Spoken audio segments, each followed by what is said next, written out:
وقال النبي صلى الله عليه وسلم كان رسول الله صلى الله عليه وسلم يجتهد في العشر الأواخر ما لا يجتهد في غيره أو كما قال عليه الصلاة والسلام الحمد لله সমস্ত প্রশংসা একমাত্র ইলাহ, একমাত্র রব, একমাত্র মালিক আল্লাহ সুবহানাহু ওয়া তাআলার জন্য, যিনি আমাদেরকে এই বরকতময় মাস রমজান মাসের প্রায় শেষ প্রান্তে এসে উপনীত করেছেন এবং রমজানের তৃতীয় জুমার খুতবায় উপস্থিত হয়ে জুমার খুতবা শোনার এবং জুমাত খুতবা দেওয়ার তৌফিক দিয়েছেন।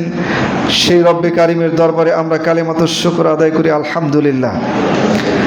অসংখ্য অগণিত দুরূদ ও তাসলিম অবতীর্ণ হোক মানবতার মহান মুক্তির দূত আখিরুন নবী মুহাম্মদুর রাসূলুল্লাহ সাল্লাল্লাহু আলাইহি ওয়াসাল্লামের উপর। আল্লাহুম্মা সাল্লি আলাইহি আল্লাহুম্মা বারিক আলাইহি। সম্মানিত উপস্থিতি, অধ্যকার সংক্ষিপ্ত জুমার খুতবার বিষয় রমজানের শেষ দশকের আমল। রমজান একটি বরকতময় মাস। সে বরকতময় মাস প্রায় ক্রান্তি লগ্নে। আল্লাহ রাসূল সাল্লাল্লাহু আলাইহি সাল্লাম বলছেন, যেই ব্যক্তি রমজান পেল অথচ তিনি তার গুনাহ মাফ করাইতে পারল না, সেই ব্যক্তির নাক ধুলায় ধূসরিত হোক। এই কথার অর্থ হচ্ছে আল্লাহ রাসূল সাল্লাল্লাহু আলাইহি সাল্লাম ওই ব্যক্তির প্রতি ধিক্কার দিয়েছেন, ভর্ৎসনা করেছেন যে রমজান এসেছে তোমাকে গুনাহমুক্ত করানোর জন্য, কিন্তু তুমি এই রমজানকে গাফেল অবস্থায় থেকে রমজানকে অবহেলায় ফেলে দিয়ে তুমি এই রমজানকে অতিক্রান্ত করেছো। অতএব তুমি ধ্বংস হয়ে যাও, তুমি এরপরেও সফলতা লাভ করতে পারলে না, তোমার প্রতি ধিক্কার। সেই রমজানের শেষ প্রান্তে এসে আমরা উপনীত হয়েছি। শেষ প্রান্তে, শেষ দশকে আল্লাহ রাসূল সাল্লাল্লাহু আলাইহি সাল্লাম থেকে অনেক গুরুত্বপূর্ণ নির্দেশনা এসেছে। আল্লাহ রাসূল সাল্লাল্লাহু আলাইহি সাল্লাম যখন এই রমজানের শেষ দশক উপনীত হয়ে যেত, তখন তিনি রমজানের প্রথম 20 দিন যেভাবে কাটিয়েছেন তার চেয়েও অধিক বেশি গুরুত্ব দিয়ে রমজানের শেষ দশকে কাটিয়েছেন। উম্মুল মুমিনিন আয়েশা রাদিয়াল্লাহু তাআলা আনহা বলেন, কানা নবী সাল্লাল্লাহু আলাইহি ওয়াসাল্লাম ইযা দাখালাল আশরু, যখন এই রমজানের শেষ দশক আসত, শাদ্দা মিযরাহু, তখন আল্লাহ রাসূল সাল্লাল্লাহু আলাইহি সাল্লাম তার লুঙ্গিকে, তার ইজহারকে শক্ত করে বেঁধে নিতেন। ওয়া আহইয়া লাইলাহু, এবং তিনি রাতে জাগতেন। ওয়া আইকাদা আহলাহু, এবং তার পরিবারকেও জাগাতেন। এখানে আল্লাহ রাসূল সাল্লাল্লাহু আলাইহি সাল্লাম যে হাদিসের ভাষা ব্যবহার করেছেন শাদ্দা মিযরাহু, তিনি তার ইজহারকে শক্ত করে বাঁধতেন। তার মানে এই শেষ দশকে আমল করার জন্য তিনি দৃঢ় প্রতিজ্ঞ হতেন এমনভাবে যে এই রমজানের শেষ দশককে কোনো রকমের অবহেলা বা কোনো রকমের যেন ছুটে না যায় সেদিকে যথেষ্ট পরিমাণে খেয়াল রাখতেন। যেমন মানুষ যদি কোনো কাজ করতে যায় তখন তার এই লুঙ্গিকে ভালোভাবে বাঁধেন, যেন কাজ করতে গেলে তার লুঙ্গি খুলে না যায়। তার মানে এটা পূর্ব প্রস্তুতি একটা। তো এই হাদিস দ্বারা এটাকে পূর্ব প্রস্তুতি বোঝানো হয়েছে। আয়েশা রাদিয়াল্লাহু তাআলা আনহা থেকে আরেকটি হাদিস, কানা রাসূলুল্লাহ সাল্লাল্লাহু আলাইহি ওয়াসাল্লাম ইয়াজতাহিদু ফিল আশরিল আওয়াখির, আল্লাহ রাসূল সাল্লাল্লাহু আলাইহি সাল্লাম এই রমজানের শেষ দশকে এত পরিমাণে তিনি সচেষ্ট হতেন, এত প্রচেষ্টা করতেন, এত মুজাহাদা করতেন এই 10 দিনে, তার মানে এত বেশি ইবাদত বন্দেগী করতেন। মা লা ইয়াজতাহিদু ফি গায়রি, আল্লাহ রাসূল সাল্লাল্লাহু আলাইহি ওয়াসাল্লাম এর বাইরে কখনো এমনভাবে পরিশ্রম করতেন না এই 10 দিনে তিনি যত পরিশ্রম করতেন। অন্য হাদিসে, এটা উম্মুল মুমিনিন আয়েশা রাদিয়াল্লাহু তাআলা আনহা থেকে বর্ণিত হাদিস, অন্য হাদিসে আল্লাহ রাসূল সাল্লাল্লাহু আলাইহি সাল্লাম বলেন, কানা রাসূলুল্লাহ সাল্লাল্লাহু আলাইহি সাল্লামা ইয়াখলিতুল 20 বিসসালাতিন ওয়া নাওমিন। আল্লাহ রাসূল সাল্লাল্লাহু আলাইহি সাল্লাম প্রথম 20 দিন, রমজানের প্রথম 20 দিনের রাতগুলোতে তিনি ঘুমাতেন, এরপরে তিনি আবার সালাত আদায় করতেন। তার মানে রাতে ঘুমাতেনও, সালাতও আদায় করতেন। কিন্তু যখনই রমজানের শেষ দশকে এসে যেত, ফাইজা কানাল আশরুস, যখন রমজানের শেষ দশকে এসে যেত, শাম্মারা ওয়া সাদ্দা আল মিজারা, যখন রমজানের শেষ দশকে এসে যেত তখন তিনি তার এই হাতাকে গুটিয়ে নিতেন এবং তার ইজারকে শক্ত করে বেঁধে নিতেন। এই একই কথা রূপ করতে ব্যবহৃত হয়েছে, তার মানে তিনি খুব দৃঢ় প্রস্তুতি গ্রহণ করতেন যাতে রমজানের এই শেষ দশকটা কোনো রকমের মিস হয়ে না যায়, ছুটে না যায়। এত বেশি গুরুত্ব দিতেন রমজানের শেষ দশকের। আর তার উম্মতরা আজকে রমজানের শেষ দশকে ভুলেই গেছেন, বেমালুম ভুলে গেছেন যে রমজানের শেষ দশক বলতে গুরুত্বপূর্ণ কিছু সময় রয়েছে। এই রমজানের শেষ দশকে রয়েছে লাইলাতুল কদর, যার কারণে আল্লাহ রাসূল সাল্লাল্লাহু আলাইহি সাল্লাম এই রমজানের শেষ দশকে বেশি গুরুত্ব দিয়েছেন। এই রমজানের শেষ দশকে লাইলাতুল কদরকে অন্বেষণ করার জন্য, লাইলাতুল কদর পাওয়ার জন্য আল্লাহ রাসূল সাল্লাল্লাহু আলাইহি সাল্লাম শেষ দশকে বিরতিহীনভাবে তিনি ইবাদতে মগ্ন থাকতেন। এই লাইলাতুল কদরের গুরুত্ব ফজিলত সম্পর্কে আল্লাহ রাসূল সাল্লাল্লাহু আলাইহি সাল্লাম বলেন, আন্নান নবী সাল্লাল্লাহু আলাইহি ওয়াসাল্লাম যাকারা রাজুলাম মিন বানি ইসরাঈল। আল্লাহ রাসূল সাল্লাল্লাহু আলাইহি সাল্লাম বনি ইসরাইলের এক ব্যক্তি সম্পর্কে বললেন, লাবিসা সিলহা ফি সাবিলিল্লাহি আলফা শাহর, যেই ব্যক্তি আল্লাহর রাস্তায় 1000 মাস, আলফি শাহর 1000 মাস আল্লাহর রাস্তায় জিহাদ অবস্থায় ছিল। ক্বালা ফাআজিবাল মুসলিমুনা মিন যালিক, তখন মুসলিমদের মধ্য থেকে তারা বিচলিত হয়ে গেলেন, তারা অবাক হয়ে গেলেন, কেমন কথা যে এক ব্যক্তি 1000 মাস আল্লাহর রাস্তায় জিহাদ অবস্থায়। বনি ইসরাইলের হায়াত আমাদের চেয়ে বেশি ছিল, এই জন্য তারা পারছেন বা পেরেছেন। তার মানে সেটা ছিল 1000 মাস, মানে 83 বছর 4 মাস, সেটা 33,000 রাত হয়, সরি 30,000 রাত, গণনা করলে 30,000 রাত। এই পরিমাণে তারা আল্লাহর রাস্তায় জেহাদের ময়দানে তারা নিযুক্ত ছিলেন। তখন লোকজন একটু অবাক হয়ে গেলেন। কলা, তখন আল্লাহ রাসূল সাল্লাল্লাহু আলাইহি সাল্লাম বললেন, ফাআনজালাল্লাহু তাআলা, তখন আল্লাহ সুবহানাহু ওয়া তাআলা নাজিল করলেন, ইন্না আনজালনাহু ফি লাইলাতিল কদর, আমি তোমাদের জন্য নাজিল করেছি, ইন্না আনজালনাহু ফি লাইলাতিল কদর, আমি লাইলাতুল কদরে এই কোরআনকে নাজিল করেছি। ওয়ামা আদরাকা মা লাইলাতুল কদর, আপনি কি জানেন এই লাইলাতুল কদর কি? লাইলাতুল কদরি খায়রুম মিন আলফি শাহর, লাইলাতুল কদর হচ্ছে 1000 মাস অপেক্ষা উত্তম। বনি ইসরাইলদের ওই ব্যক্তি যখন 1000 মাস আল্লাহর রাস্তায় জিহাদে মগ্ন ছিল, তখন উম্মতে মুহাম্মাদি তারা অবাক হয়ে গেলেন। তারা 1000 মাস শুধু জিহাদি অবতীর্ণ হলো একটানা, আর আমাদের তো আয়ু কম, আমাদের তো বয়স কম, তা আমরা কিভাবে এই 1000 মাস আল্লাহ রাস্তায় জিহাদ বা ইবাদতের সওয়াব পেতে পারি? তখন আল্লাহ সুবহানাহু ওয়া তাআলা এই সূরাতুল কদরকে নাজিল করে জানিয়ে দিলেন যেটা এটা 1000 মাস অপেক্ষা উত্তম। কত উত্তম সেটা বলেননি, 1000 মাস অপেক্ষা উত্তম। এখানে শব্দটা লাইলাতুল কদরি খায়রুম মিন আলফি শাহর, এই 1000 মাস অপেক্ষা উত্তম। কত উত্তম সেটা আল্লাহ সুবহানাহু ওয়া তাআলাই ভালো জানেন। আল্লাযী লাবিসা ফিহা যালিকা রাজুলুস সিলহা ফি সাবিলিল্লাহি আলফা শাহর, এটা ছিল আল্লাহর রাস্তায় 1000 মাস অপেক্ষা, 1000 মাস জিহাদের ময়দানে যুদ্ধ করার চেয়েও উত্তম।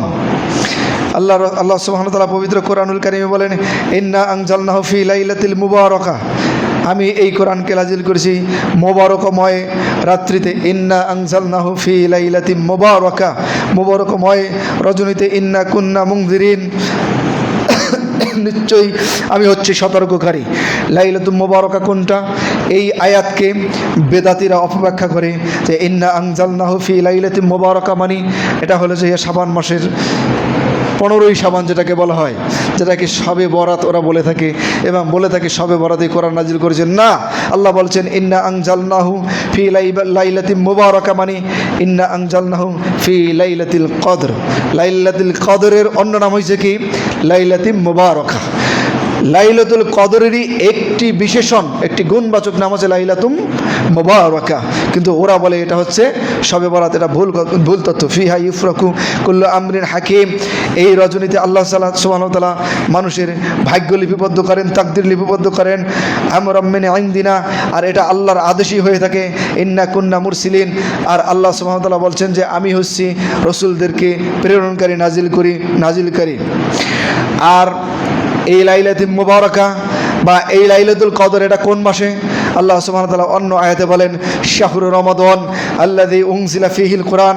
এই যে লাইলাতুল মুবারাকা অথবা এই যে লাইলাতুল কদর, এই যে তাকদির বা কদরের রাত, এই যে মুবারকময় রাত, যেই রাতে আল্লাহ সুবহানাহু ওয়া তাআলা কোরআনকে নাজিল করছেন, সেই রাত্রি হচ্ছে কি?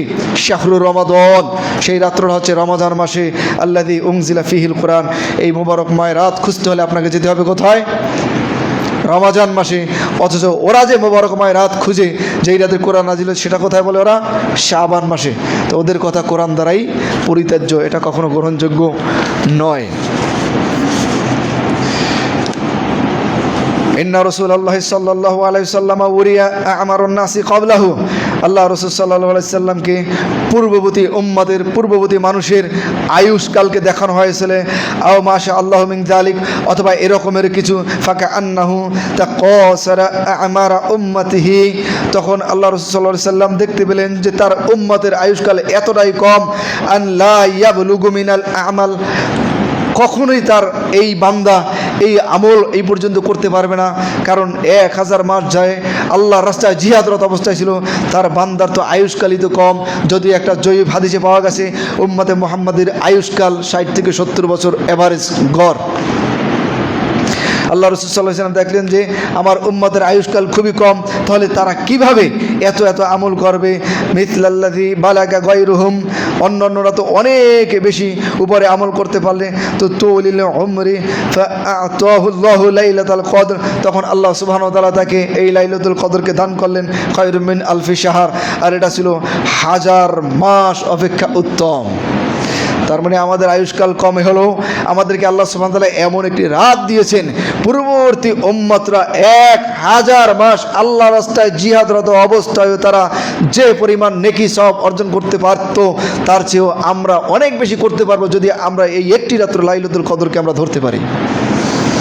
তার মানে লাইলাতুল কদরের এতটাই গুরুত্ব যে খায়রুম মিন আলফি শাহর, 1000 মাস অপেক্ষা উত্তম। 1000 মাসকে 83 বছর 83 বছর 4 মাস হয়। আর এটা যদি রাত হিসেবে গণনা করা হয় তাহলে সেটা হয় 30,000 রাত। 30,000 রাত জেগে ইবাদত করলে যেই সওয়াব লাইলাতুল কদর একটা রাত্র যদি কেউ পেতে পারে, এর চেয়ে অনেক অনেক বেশি তার আমলনামায় নেকি আসবে। সেটা কত বেশি কে জানে? সেটা আল্লাহ সুবহানাহু ওয়া তাআলা ভালো জানেন। আল্লাহ তাআলা এখানে কোনো সীমাবদ্ধতা দেননি, এখানে কোনো সীমাবদ্ধতা দেননি যে এটা এই পর্যন্ত 1000 পর্যন্ত সীমাবদ্ধ করেননি। 1000 থেকে উত্তম, সেই উত্তমটা কত তাও সীমাবদ্ধ করেননি। আল্লাহ সুবহানাহু ওয়া তাআলা আমাদের প্রতি তিনি এত এটা ইহসান এবং দয়া করেছেন। ইন্না হাযাস শাহরা কদ হাদারাকুম, এটা হলো সেই মাস কদ হাদারাকুম তোমাদের সামনে সেটা উপস্থিত। ওয়া ফিহি লাইলাতুল খয়র, আর এই রাতটি হচ্ছে অত্যন্ত উত্তম। মিন আলফি শাহর, 1000 মাস থেকে উত্তম। মান হুরিমহা, যেই ব্যক্তি এই মাস থেকে নিজেকে বঞ্চিত করলো বা যেই ব্যক্তি বঞ্চিত হলো, মিন ফাকাদ হুরিমা খয়রা, সেই ব্যক্তি সকল কল্যাণ থেকে বঞ্চিত হলো। কুল্লা, সকল কল্যাণ থেকে সেই ব্যক্তি বঞ্চিত হলো। ওয়ালা ইহরামা খয়রাহা, আর যেই ব্যক্তি এই কল্যাণ থেকে বঞ্চিত হলো ইল্লা মাহরুম, সে যেন সকল কল্যাণ থেকেই বঞ্চিত হয়ে গেল। এই রাতটার ব্যাপারে বলা হয়েছে যেই ব্যক্তি এই রাতটি থেকে বঞ্চিত হয়ে গেল সে যেন সকল কল্যাণ থেকে বঞ্চিত হয়ে গেল। তাই সেই কল্যাণময় রাতটি আমাদেরকে অবশ্যই দরকার আছে কি নাই? এই রাতের গুরুত্ব এত বেশি। আল্লাহ রাসূল সাল্লাল্লাহু আলাইহি ওয়াসাল্লাম বলেন, মান কামা লাইলাতুল কদরি ঈমানান ওয়া ইহতিসাবান গুফিরা লাহু মা তাকদ্দামা মিন যামবি, যেই ব্যক্তি এই লাইলাতুল কদরে ইবাদত করতে পারলো, কিয়াম করতে পারলো, লাইলাতুল কদরের সালাত আদায় করতে পারলো, আল্লাহ সুবহানাহু ওয়া তাআলা তার পিছনের সমস্ত গুনাহকে ক্ষমা করে দিবেন। সুবহানাল্লাহি ওয়া বিহামদি। এক রাত যদি আপনি ইবাদত করতে পারেন, এই রাতটি যদি আপনি অন্বেষণ করতে পারেন, খুঁজতে পারেন, পেয়ে যেতে পারেন, তাই এই একটি রাতের ইবাদত আপনার জীবনের সমস্ত গুনাহকে ক্ষমা করে দেবে, আপনার সমস্ত জীবনের পাপকে আল্লাহ তাআলা ক্ষমা করে দেবেন। এই তাহলে এই মহিমান্বিত এই গুরুত্বপূর্ণ রাত কোনটি? আল্লাহ রাসূল সাল্লাল্লাহু আলাইহি সাল্লাম বলছেন, এই রাতটিকে তোমাদের জন্য নির্ধারিত করা হয়েছে, তবে সেই রাতটি কোনটা সেটি আল্লাহ রাসূল সাল্লাল্লাহু আলাইহি সাল্লাম বলছেন, সেই রাতটি আমাকে জানিয়ে দিয়েছিল কিন্তু আমি সেটা ভুলে গিয়েছি। একটা হাদিসে এসেছে, দুই ব্যক্তির ঝগড়া শুনে আমি ভুলে গিয়েছিলাম যে সেই রাত কোনটি। এই জন্য আল্লাহ রাসূল সাল্লাল্লাহু আলাইহি সাল্লাম বলছেন, তাহাররাউ লাইলাতুল কদরি ফিল আশরিল আওয়াখির মিন রমাদান, তোমরা সেই রাত্রে অন্বেষণ করো রমাদানের শেষ দশকে। রমজানের শেষ 10 দিনে 10 রাতে তোমরা সেই রাতটিকে অন্বেষণ করো। এরপরে আল্লাহ রাসূল সাল্লাল্লাহু আলাইহি সাল্লাম আমাদের জন্য কতটা দয়া, আল্লাহ রাসূল সাল্লাল্লাহু আলাইহি সাল্লামের, তিনি বলছেন যে তোমরা শেষ দশকে অন্বেষণ করো। তারপরে তিনি বলছেন শুধু শেষ দশকে নয়, তোমরা আরও একটু এগিয়ে যাও। সেটা হচ্ছে আন্না রাসূলুল্লাহ সাল্লাল্লাহু আলাইহি সাল্লাম কল তাহাররাউ লাইলাতুল কদরি ফিল ভিতরি মিনাল আশরিল আওয়াখির মিন রমাদান, তোমরা এই রমজানের শেষ দশকের বেজর রাত্রগুলোতে তোমরা অন্বেষণ করো। তার মানে শেষ দশক বলছেন, তার মানে পুরো 10 দিন। এরপরে আল্লাহ রাসূল আমাদের জন্য আরও সহজ করে দিয়েছেন, উম্মতের জন্য, তার উম্মত যেন ভারী না মনে করে। এই জন্য তিনি আরও বলে দিলেন যে তোমরা শেষ যে বেজর রাতগুলো আছে সেই রাতগুলো তোমরা অন্বেষণ করো। যদিও আল্লাহ রাসূল সাল্লাল্লাহু আলাইহি ওয়াসাল্লাম তিনি এক হাদিসে বলছেন যে আমাকে এটা জানিয়ে দেওয়া হয়েছিল কিন্তু আমি ভুলে গিয়েছিলাম। এক হাদিসে বলেছিল যে দুই ব্যক্তির ঝগড়া শুনে আমি ভুলে গিয়েছিলাম সেই রাত কোনটি ছিল। তার মানে আল্লাহ রাসূলকে স্থায়ী জানিয়ে দেওয়া হয়েছিল, আল্লাহ রাসূল ভুলে গিয়েছিলেন। পরবর্তীতে আর ওহী নাজিল করে আমাদের জন্য আর সেটাকে নির্দিষ্ট করে দেওয়া হয়নি।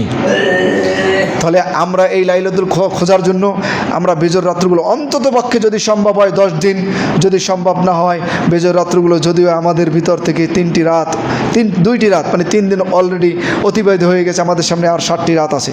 এই 7টি রাতের ব্যাপারেও হাদিস এসেছে, মান কানা মুলতামিসাহা, যেই ব্যক্তি এই রাত্রিকে অন্বেষণ করতে চায়, ফালইয়ালতামিসহা ফিল আশরিল আওয়াখির, সে যেন এই রমজানের শেষ দশকে অন্বেষণ করে। ফাইনা আজাজা, যদি সে এটাকে ভারী মনে করে, তার জন্য কষ্টকর মনে করে, আও দাউফা, অথবা সে যদি দুর্বল হয়ে থাকে, ফালা ইউগলাব আলা সাবিল বাওয়াকি, তাহলে এরপর আসছে শেষ 7 দিন সে যেন এই রাত্রিকে অন্বেষণ করে থাকে। আন্নারি, রমজানের শেষ 7 দিনে খোঁজার জন্য তারা স্বপ্নে দেখতেছিলেন যে তারা দেখতেছিলেন যে রমজানের শেষ 7 দিনে যদি এই লাইলাতুল কদরকে অন্বেষণ করা হয় তাহলে লাইলাতুল কদর পেয়ে যেতে পারি। ফাকালা রাসূলুল্লাহ সাল্লাল্লাহু আলাইহি সাল্লাম, আল্লাহ রাসূল সাল্লাল্লাহু আলাইহি সাল্লাম এই কথা শুনে তিনি বললেন সাল্লাম, আর রুইয়াকুম, আমিও তোমাদের মতো দেখেছি, কদ তাওয়াতালাত ফিসাবিল আওয়াখির, আমাকেও ঠিক এই শেষ 7 দিনের ব্যাপারে দেখানো হয়েছিল। ফামান কানা মুতাহাররিহা, যেই ব্যক্তি এই রাত্রিকে অন্বেষণ করতে চায়, ফালিয়াতাহাররাহা ফিসাবিল আওয়াখির, তাহলে সে যেন রমজানের এই শেষ 7 রাত এই লাইলাতুল কদরকে অন্বেষণ করে থাকে। তাই রমজানের শেষ দশক, সেখান থেকে আল্লাহ রাসূল সাল্লাল্লাহু আলাইহি সাল্লাম বলেন রমজানের বিজোড় রাত। এরপরে আল্লাহ রাসূল সাল্লাল্লাহু আলাইহি সাল্লাম সেখান থেকে বলেন রমজানের শেষ 7 রাত তোমরা অন্বেষণ করতে থাকো। আন্নান নবী সাল্লাল্লাহু আলাইহি সাল্লাম আলতামিসুহা ফিল আশরিল আওয়াখির মিন রমাদান, আল্লাহ রাসূল সাল্লাল্লাহু আলাইহি সাল্লাম বললেন তোমরা এই রমজানের শেষ দশকে, আশরুল আওয়াখির মিন রমাদান, এই শেষ দশকে এটাকে তোমরা অন্বেষণ করো। লাইলাতুল কদরকে ফিতাসিয়াতিন তাবকা, মানে রমজানের 9 রাত্র থাকতে তোমরা এটাকে অন্বেষণ করো। ফিসাবিয়াতি তাবকা, 7 রাত্র থাকতে অন্বেষণ করো। ফিল খামিসাতি তাবকা, 5 রাত্র থাকতে তোমরা এটাকে অন্বেষণ করে থাকো। এই সমস্ত হাদিস থেকে যেই জিনিসটা স্পষ্ট হয়ে যায়, আল্লাহ রাসূল সাল্লাল্লাহু আলাইহি ওয়াসাল্লাম বলছেন রমজানের শেষ দশকে, এরপরে আল্লাহ রাসূল সাল্লাল্লাহু আলাইহি ওয়াসাল্লাম রমজানের শেষ দশকের বেজর রাত্রিগুলো, সেটা 21 হতে পারে, সেটা 23 হতে পারে, সেটা 25 হতে পারে, সেটা 27 হতে পারে, সেটা 29 হতে পারে। তবে এখানে উল্লেখযোগ্য যে কথাটা হলো, লাইলাতুল কদর আপনি প্রতি বছরে একই রাত্রে বা একই সময়ে একই তারিখে আপনি পাবেন না। এবছরে যদি 21 হয়, আগামীতে হয়তো সেটা 23 হতে পারে। আবার যদি এটা 23 হয়, আগামী বছরে সেটা 25-এও হতে পারে, আবার যদি 25-এ হয় আগামীতে সেটা 27-এ হতে পারে। তার মানে প্রতি বছরই যে 27-এ হবে, প্রতি বছরে যে 25 হবে সেটাও নয়। বিজোড় রাত্রগুলোতে হবে, তবে প্রতি বছরে সে রাত্রগুলো পরিবর্তন হতে পারে। এমনকি কোনো হাদিসে বলা হয়েছে যে সেটা বেজোড় রাত্রেও হয়ে যেতে পারে, তবে আল্লাহ রসুল সাল্লাল্লাহু আলাইহি ওয়াসাল্লামের পক্ষ থেকে জোর রাত্রেও হয়ে যেতে পারে, তবে আল্লাহ রসুলের পক্ষ থেকে বেজোড় রাত্রগুলোর প্রতি বেশি পরিমাণে তাকিদ করা হয়েছে। এর দিকেই বেশি আল্লাহ রসুলের তাকিদ যে তোমরা বেজোড় রাত্রগুলোকেই অন্বেষণ করে থাকো। আমাদের মাঝখান থেকে 3টি রাত চলে গেছে, বাকি 7টি রাত আমরা আল্লাহ রসুল সাল্লাল্লাহু আলাইহি ওয়াসাল্লামের হাদিস থেকে পেয়েছি। তোমরা 7টি রাতকে তোমরা অন্বেষণ করো। ইনশাআল্লাহ আমরা এই 7টি রাতকে অন্বেষণ করার চেষ্টা করবো। ওমা তৌফিকি ইল্লা বিল্লাহ। ইনশাআল্লাহ লাইলাতুল কদরে করণীয়, আপনি এই লাইলাতুল কদরে আপনি কী করতে পারেন? আল্লাহ রসুল সাল্লাল্লাহু আলাইহি সাল্লামের হাদিস থেকে আমরা যা পাই, আল্লাহ রসুল সাল্লাল্লাহু আলাইহি সাল্লাম লাইলাতুল কদরে সবচেয়ে যে বিষয়টা গুরুত্ব দিয়েছেন সেটি ছিল লাইলাতুল কদরে সালাত কিয়াম।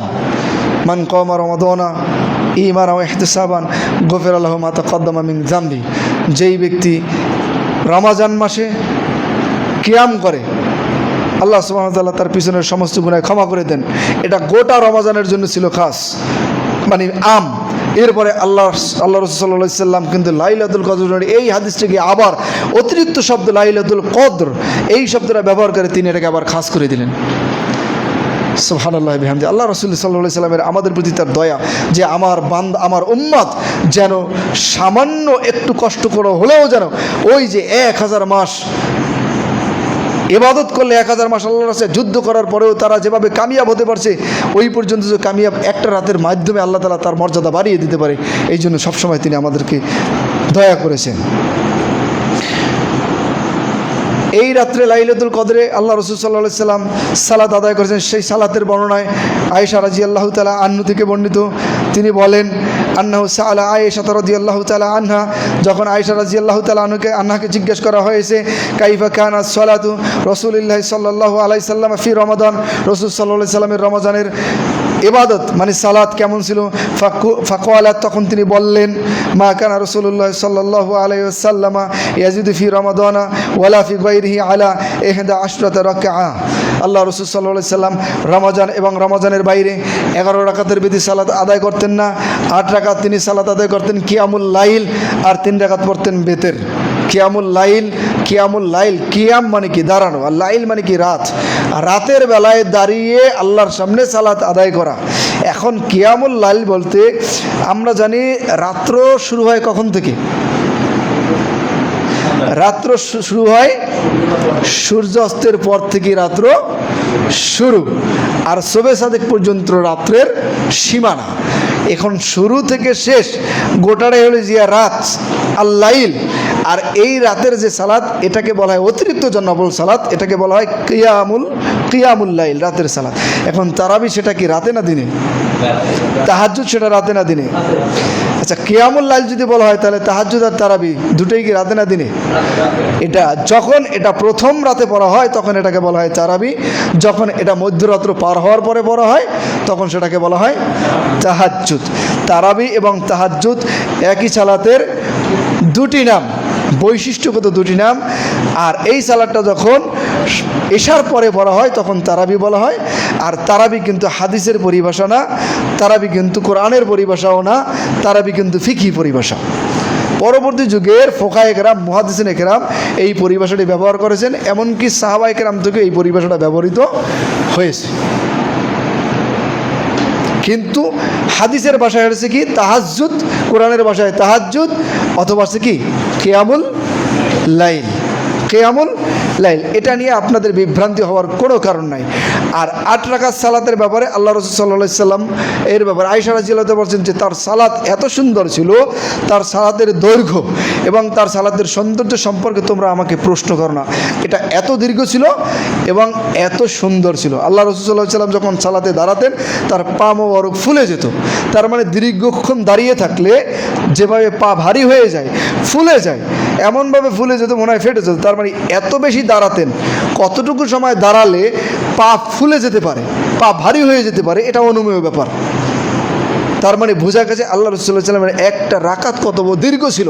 আল্লাহ রাসূল সাল্লাল্লাহু আলাইহি ওয়াসাল্লাম এক হাদিস থেকে আমরা জানতে পারি আল্লাহ রাসূল সাল্লাল্লাহু আলাইহি ওয়াসাল্লাম এক রাকাতে তিনি পড়েছেন সূরা বাকারা, এরপরে পড়েছেন সূরা নিসা, এরপরে পড়েছেন সূরা আলী ইমরান। এখন চিন্তা করেন সূরা আলী ইমরান, সূরা বাকারা, আলী ইমরান, নিসা, এই তিনটে সূরা মিলিয়ে প্রায় আপনার পারা হবে 6 পারা, কম বা বেশি হয়তো। তাহলে এক রাকাতে যদি এরকমের সে কিয়ামুল লাইলে দাঁড়িয়ে যান তাহলে তার কিয়ামুল লাইলটা কত লম্বা ছিল। তার কোয়ালিটি সম্পর্কে তোমরা বিবেচনা করো না, তোমরা শুধু কোয়ান্টিটি নিয়ে তোমরা ঝগড়া করো। কেন ঝগড়া করো? কোয়ান্টিটি না, রাতের সালাতে যে কোয়ালিটি। আল্লাহ রাসূল সাল্লাল্লাহু আলাইহি ওয়াসাল্লাম 8-এর অতিরিক্ত পড়তেন না। তার মানে আল্লাহ রাসূল সাল্লাল্লাহু আলাইহি ওয়াসাল্লামের এক রাকাত সালাত যদি এরকম 6-7 পারা হয়ে যায় এক রাকাত সালাতের তেলাওয়াত, তাহলে তো তার জন্য 4 রাকাতই যথেষ্ট হয়ে যেত। একটা রাত অতিক্রান্ত করার জন্য 4 রাকাত যথেষ্ট হয়ে যায় না? তাহলে আল্লাহ রাসূল 8 রাকাতের বেশি পড়তেন না, এটা বলা হয়েছে। তোমরা সেটাকে নিয়ে মারামারি না, 8 রাকাত তাহাজ্জুদ আর তারাবি হলো 20 রাকাত। আর এটা যদি এতই গুরুত্বপূর্ণ হয়, আল্লাহ রাসূল সাল্লাল্লাহু আলাইহি ওয়াসাল্লাম জীবনে তারাবি পড়ছেন কয়বার? 3 বার পাওয়া যায়, তাও রমজানের শেষ দশকে। তাও কিসের জন্য?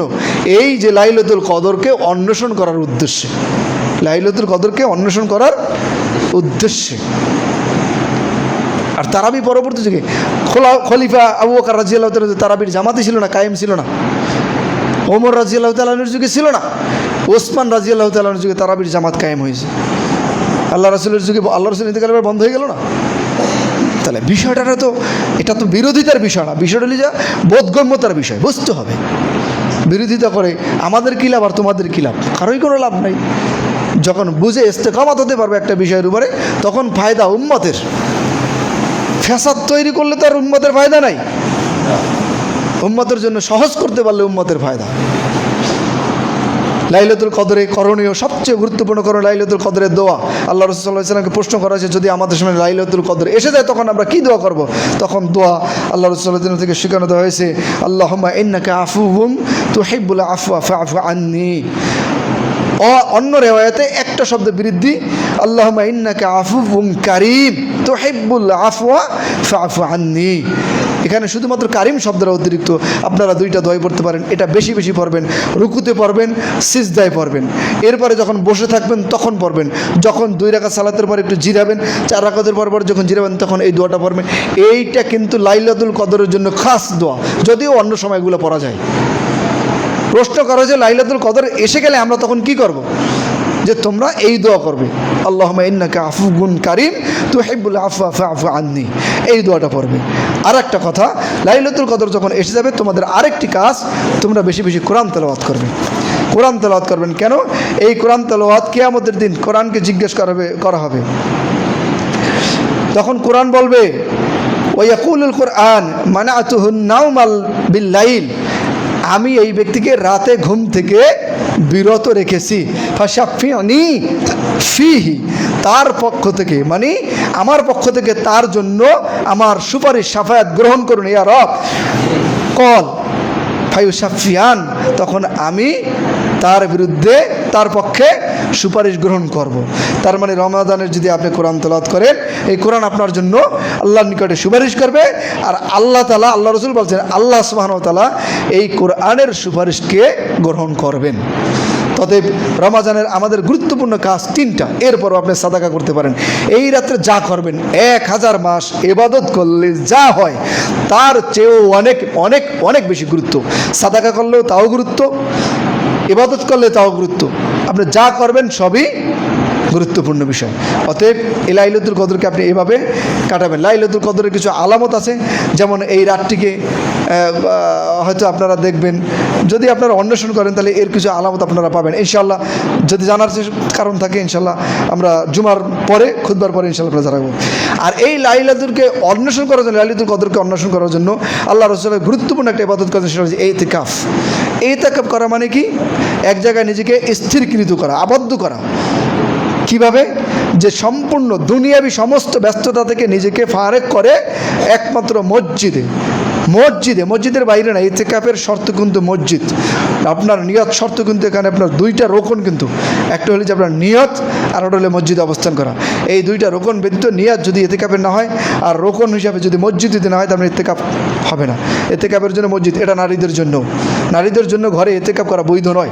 আল্লাহ রাসূল সাল্লাল্লাহু আলাইহি ওয়াসাল্লাম এবং সাহাবায়ে কেরাম থেকে সাহাবায়ে কেরাম, মহিলা সাহাবী এবং পুরুষ সাহাবী তার ঘরে এরকমের কোনো আমল পাওয়া যায় না যে ঘরে ইতিকাফ করতে পারবে। যদি মসজিদে পরিবেশ থাকে তাহলে নারীদের জন্য এটা অতটা গুরুত্বপূর্ণ নয়। যদি পরিবেশ থাকে তারা করতে পারে। আল্লাহ রাসূল সাল্লাল্লাহু আলাইহি ওয়াসাল্লাম নারীরা মসজিদে ইতিকাফ করতেন। এমনকি আল্লাহ রাসূল সাল্লাল্লাহু আলাইহি ওয়াসাল্লাম ইন্তেকালের পর তার স্ত্রীগণ মসজিদে ইতিকাফ করতেন।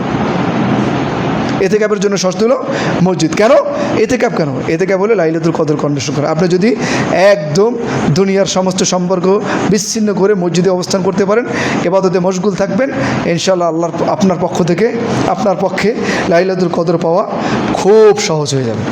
এই জন্য ইতিকাফ খুবই জরুরি। এরপরে এই রমজানের শেষ দশকের আরেকটি গুরুত্বপূর্ণ ইবাদত, সেটা হলো যা সাদাকাতুল ফিত্র। সাদাকাতুল ফিত্র, সাদাকা মানে কি আমরা জানি দান। সাদাকা মানে কি দান। আর ফিত্র মানে কি? ফিতর মানে ভাঙা। কি ভাঙা?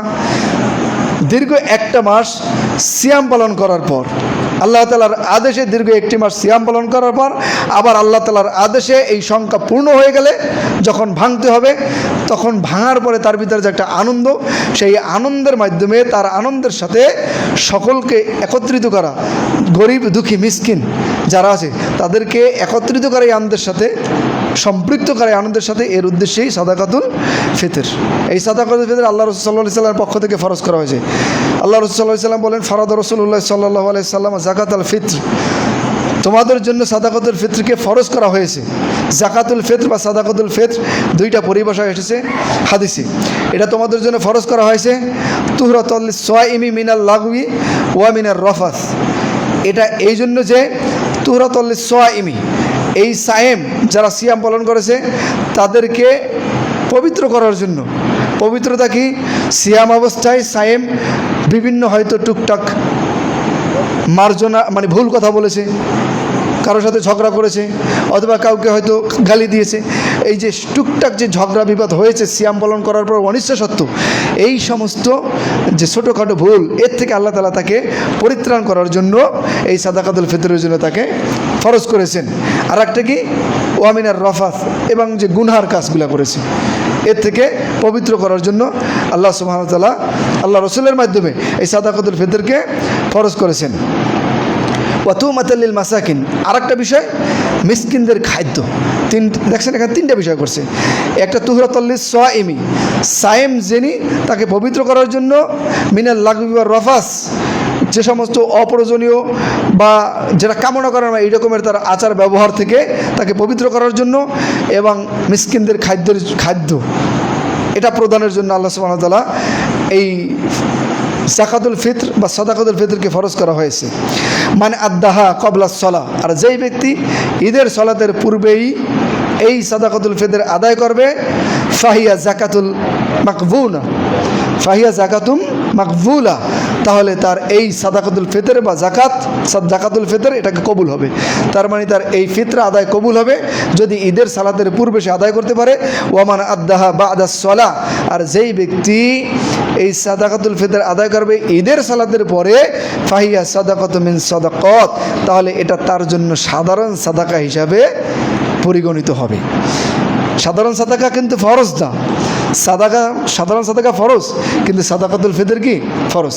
কেউ যদি ঈদের সালাতের পূর্বে সাদাকাতুল ফিতর আদায় করে তাহলে এটা তার কবুল হবে সাদাকাতুল ফিতর হিসাবে, আর যদি ঈদের পরে আদায় করে তাহলে এটা তার জন্য সাধারণ সাদাকা হিসাবে কবুল হবে। সাদাকাতুল ফিতর যেটা ফরজ করা হয়েছে সেটা কিন্তু আর হবে না। আন্না নবী সাল্লাল্লাহু আলাইহি সাল্লাম আমরা বি যাকাতুল ফিতরি ক্বাবলা খুরুজিন নাসি ইলা সালাহ, আল্লাহ রাসূল আমাদেরকে আদেশ করেছে লোকজন যখন ঈদের সালাতে বের হয় তার পূর্বেই যেন সে যাকাতুল ফিতর বা সাদাকাতুল ফিতরকে আদায় করে। ফারাদ রাসূলুল্লাহ সাল্লাল্লাহু আলাইহি সাল্লাম যাকাতুল ফিতরি সুআম মিন তামরিন, আল্লাহ রাসূল সাল্লাল্লাহু আলাইহি সাল্লাম যাকাতুল ফিতর আদায় করেছেন সুআম মিন তামরিন, একসা খেজুর, আর সুআম মিন শাইরিন, একসা জব, আলাল আবদি ওয়াল হুররি, সেটা আপনার আলাল আবদি ওয়াল হুররি স্বাধীন হোক অথবা কৃতদাস হোক, যেই হোক না কেন, ওয়া জাকারি ওয়াল উনসা, নারী হোক অথবা পুরুষ হোক, ওয়া সগিরি ওয়াল কাবির, ছোট হোক অথবা বড় হোক, মিনাল মুসলিমিন, মানে মুসলিমদের মধ্যে ছোট হোক বড় হোক, গরিব হোক ধনী হোক, গরিবের জন্য সাদাকাতুল ফিতর আদায় করা যাবে। আসতেছি সামনে। এটা যদি সে স্বাধীন হয় তাহলে দিতে হবে, যদি সে দাস হয় তাহলে দিতে হবে। দাসের পক্ষ থেকে আদায় করবে কে? মুনিফ। দাসের পক্ষ থেকে আদায় করবে কে? মুনিফ। এভাবে তাকে আদায় করতেই হবে।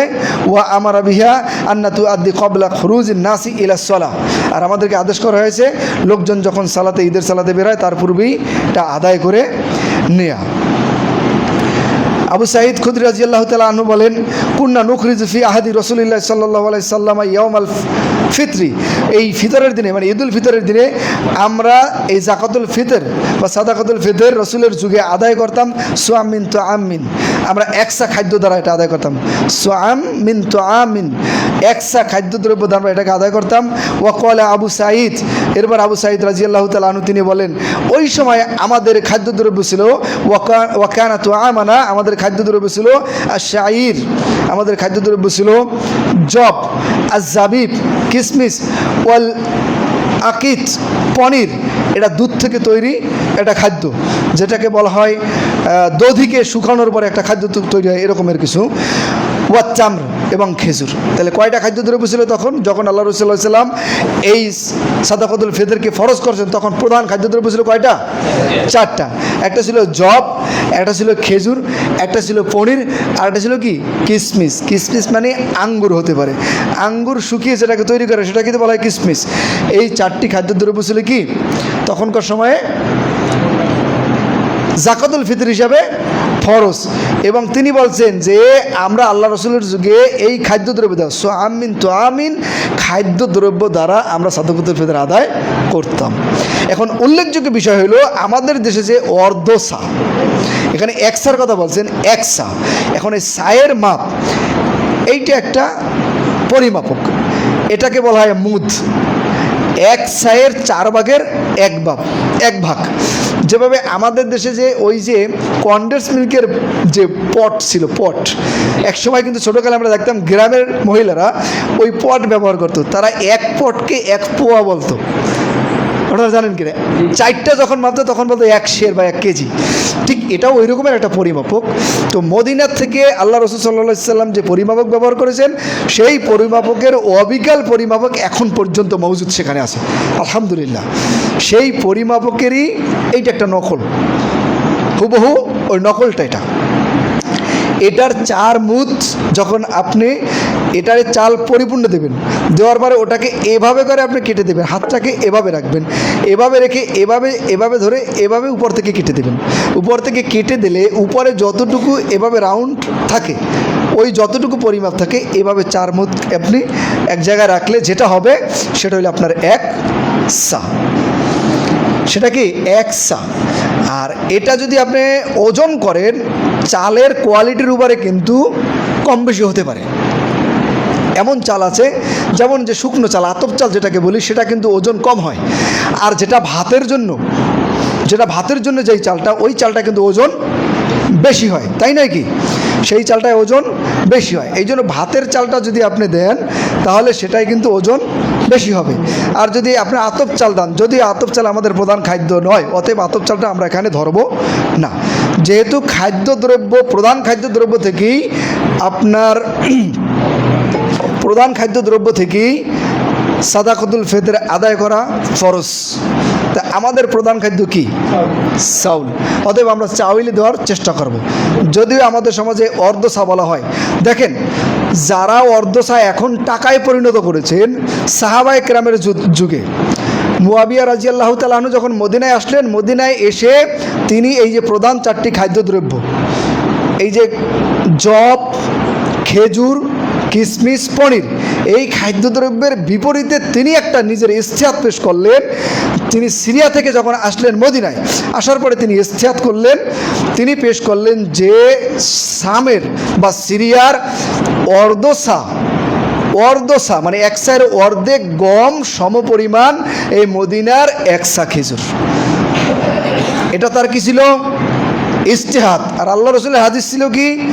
আমরা 1 সা খাদ্যদ্রব্য দিতাম, যখন এই অর্ধসার কথা বললেন মুয়াবিয়া রাদিয়াল্লাহু তাআলার ইজতিহাদ, সঙ্গে সঙ্গে আবু সাঈদ খুদরি রাদিয়াল্লাহু তাআলা তিনি প্রতিবাদ করলেন যে না, আমরা আল্লাহ রসুল সাল্লাল্লাহু আলাইহি সাল্লামের যুগে যেইভাবে এক সাই আদায় করতাম এই খাদ্যদ্রব্য থেকে, এই আমাদের প্রধান খাদ্যদ্রব্য থেকে, আমরা যতদিন জীবিত থাকব ততদিন পর্যন্ত এক সাই দিয়ে যাব। মুয়াবিয়া রাদিয়াল্লাহু তাআলা ইজতিহাদ করেছেন, তার ইজতিহাদকে মানলেন না কারা? আবু সাঈদ খুদরি সহ প্রমুখ অন্য সাহাবী। তার মানে তার ইজতিহাদ তখনই কিন্তু ইখতিলাফে পরিণত হয়ে গেছে। তার ইজতিহাদ তখনই কি ইখতিলাফে, সাথে সাথে ওই বইটাকে ইখতিলাফে পরিণত হয়ে গেছে। তো আমাদের ইখতিলাফের কি দরকার? সাহাবায়ে কেরাম যেই বিষয়ে ইখতিলাফ করেছেন, আমরা সেই বিষয়ে আমরা প্রাধান্য দেব স্বয়ং আল্লাহ রসুল সাল্লাল্লাহু আলাইহি সাল্লাম থেকে যেটা এসেছে ওইটাকে প্রাধান্য দেওয়ার জন্য, তাই নয় কি? এটাই উচিত হওয়া নাকি? যদিও মুয়াবিয়া রাদিয়াল্লাহু তাআলা আনহু ইখতিলাফ ইজতিহাদ করার মতো যোগ্যতা রাখেন, কারণ তিনি একজন ফকিহও ছিলেন, তিনি একজন খলিফা ছিলেন, কিন্তু তারপরেও তার ইজতিহাদকে আবু সাঈদ খুদরি সহ অন্যান্য আরও সাহাবী তারা এটাকে মানেননি। কিন্তু দুঃখজনক ব্যাপার যে যদিও তারা মুয়াবিয়া রাদিয়াল্লাহু তাআলা আনহু এর এই ইখতিলাফি ইজতিহাদি এই মাসালাটাকে গ্রহণ করে নিয়েছেন হয়তো তাদের সুবিধার জন্য, কিন্তু দুঃখজনক ব্যাপার হইল সেটা মুয়াবিয়া রাদিয়াল্লাহু তাআলা আনহু যেই ইখতিলাফ করেছেন সেই ইখতিলাফও কিন্তু এই সাদাকাতুল ফিতর অর্থে পরিণত হয় নাই, টাকায় পরিণত হয় নাই। এটা কি আপনারা ক্লিয়ার তো? বুঝতে পারছেন কিনা? আপনাদের দেশে যেটা করা হয় টাকায় পরিণত করে, মুয়াবিয়া রাদিয়াল্লাহু তাআলা আনহু তিনি ইখতিলাফ করলেও তিনি বুঝিয়েছেন যে সিরিয়ার অর্ধসা গমের যে মূল্য ঠিক মদিনার একসা খেজুরের সেম মূল্য। এই ইজতিহাদে তিনি অর্ধসাকে প্রাধান্য দিয়েছেন, যদিও তার এই কথাকে কেউ মেনে নিয়েছিলেন ওই সময় মদিনাতেও। কিন্তু আমাদের দেশে কি হচ্ছে? আমাদের দেশে সেটা টাকায় পরিণত করে নিয়েছে। ফিতরা টাকায় আদায় করা সুন্নাত নয়, আমরা সুন্নাতের অনুসরণ করব। লাকাদ কানা লাকুম ফি রাসূলিল্লাহি উসওয়াতুন হাসানা, এই জায়গায় আমাদের কোনো আর যুক্তি তর্ক আর কোনো কিছুর দরকার নেই। আছে? আমরা কি পারি না আমাদের প্রধান খাদ্যদ্রব্য থেকে, যদি এই খাদ্য ধরেন উত্তর মেরুতে গোস্ত তাদের প্রধান খাদ্য, তাদের সুন্নাত হওয়া উচিত, তাদের জন্য এটাই উচিত তারা গোস্ত থেকে মানুষের খাদ্যদ্রব্য দেবে, তোয়ামাতাল লিল মাসাকিন, মিসকিনদের খাদ্যদ্রব্য হিসেবে। তা মিসকিনদের জন্য কি প্রয়োজন? কোন খাদ্য প্রয়োজন? মিসকিনদের বেশি প্রয়োজন প্রধান খাদ্য, যা খেয়ে তিনি জীবিকা নির্বাহ করেন। তার জন্য তার কোরমা পোলাও তো তার জন্য জীবিকা না, কোরমা পোলাও ধনীদের জন্য জীবিকা না। কোরমা পোলাও কোন ধনী প্রতিদিন খায়? মৌলিক খাদ্যদ্রব্য, প্রধান খাদ্যদ্রব্য ভাত, ডাল, মাছ, এটাই সে বেশি গ্রহণ করে।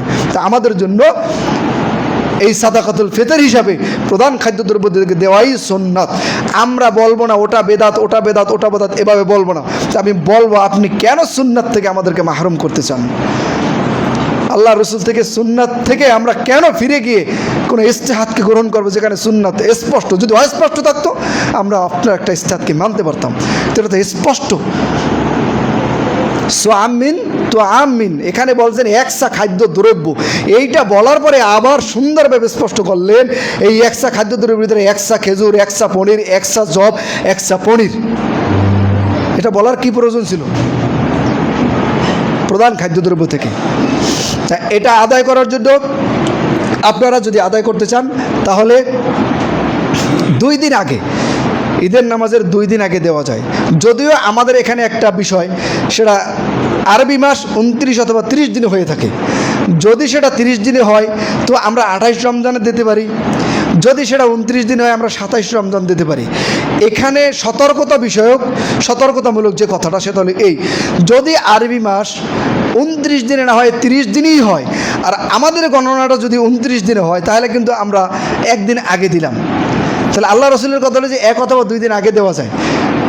তাহলে আমরা যদি 29 হিসাব করি তাহলে 3 দিন হয়ে যায় না আগে? হিসাব বুঝতে পারছেন কিনা? তাহলে আমরা 30 দিনের হিসাব করব, 30 দিনের হিসাব করে 2 দিন আগে হিসাব করব, তাহলে 1 দিন আগে হইলেও সমস্যা নাই। কিন্তু যদি 29 হিসাব করি তাহলে 1 দিন আগে আদায় হয়ে যেতে পারে, আর যদি 1 দিন আগে আদায় হয়ে যায় তাহলে আমাদের ফিতর আদায় হবে না। বুঝতে পারছেন কথা? ক্লিয়ার তো? আর এই সাদাকাতুল ফিতর ওয়াজিব হয় কখন? ওয়াজিব হয় যখন ঈদের চাঁদ দেখা যায়, ঈদের চাঁদ দেখার সাথে সাথে এটা ওয়াজিব হয়ে যায়, আপনি তখন থেকে এটা আদায় করতে পারবেন। তবে উত্তম সুন্নাত হলো যে আপনি ফজরের পর ঈদের সালাত আদায় করতে যাওয়ার যে সময়, যাওয়ার আগেই আদায় করে নেওয়া, এটা সবচেয়ে উত্তম। এখন আপনার সুবিধা মতো কাজ করবেন, আপনার জন্য 3টা অপশন। কিন্তু সাদাকাতুল ফিতর আমরা খাদ্যদ্রব্য ব্যতীত কেউ দিব না ইনশাআল্লাহ। এই মুহূর্ত এটা আপনারা নিয়ে যেতে পারবেন, অথবা যদি নিয়ে যেতে না চান কেউ, তাহলে এটা এখানে এসে এই খাদ্যদ্রব্য এনে মেপে একটা পরিমাপ করে অনুমান করে, যদি 500 গ্রাম হয় আপনি 600 গ্রাম বেশি দিবেন, কারণ 100 গ্রাম বেশি দিবেন। সাদাকাতুল ফিতর তো আদায় হবেই, ওই 100 গ্রামের জন্য আপনার সাদাকা আদায় হয়ে যাবে। বুঝতে পেরেছেন?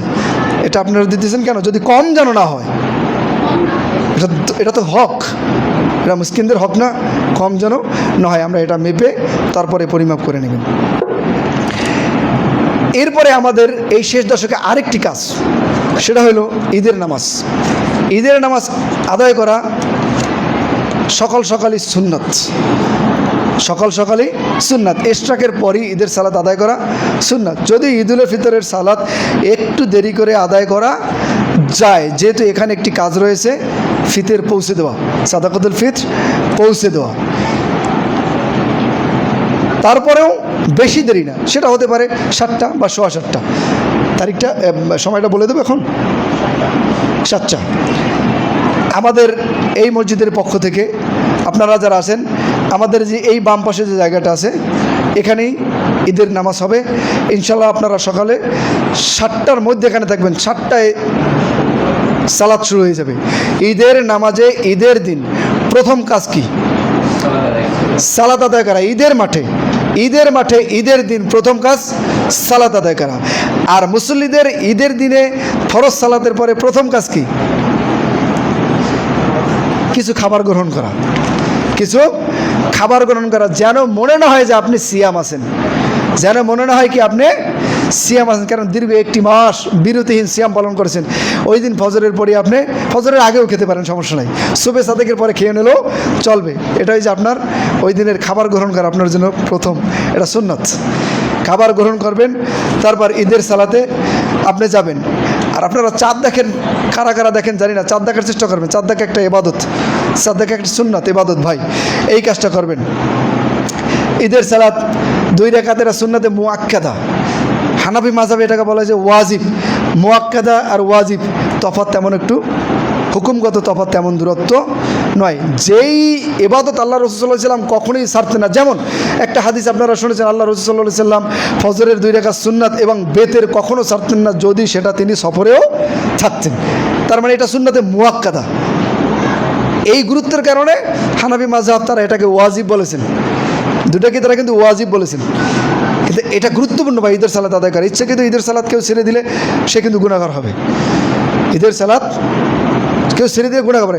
ইমাম ইবনে তাইমিয়া এটাকে ওয়াজিব বলেছেন, ইমাম ইবনে তাইমিয়া ঈদের সালাতকে ওয়াজিব বলেছেন। ঈদের সালাত আদায় করতে যাবেন, খুতবার পরে একটু বসবেন, ঈদের সালাতের ব্যাপারে, ঈদের দিনের করণীয় কিছু বিষয় আপনাদের সাথে শেয়ার করবেন ইনশাআল্লাহ, যেহেতু খুতবা বড় হয়ে যাচ্ছে। আল্লাহ সুবহানাহু ওয়া তাআলা আমাদেরকে সকলকে তৌফিক দান করুন। আকুলু কাওলি হাযা ওয়াস্তাগফিরুল্লাহ লি ওয়া লাকুম ওয়া লিসাইরিল মুসলিমিনা মিন কুল্লি যামব ফাস্তাগফিরুহু ওয়া তুবু ইলাইহি ইন্নাহু হুয়াত তাওয়াবুর রাহিম।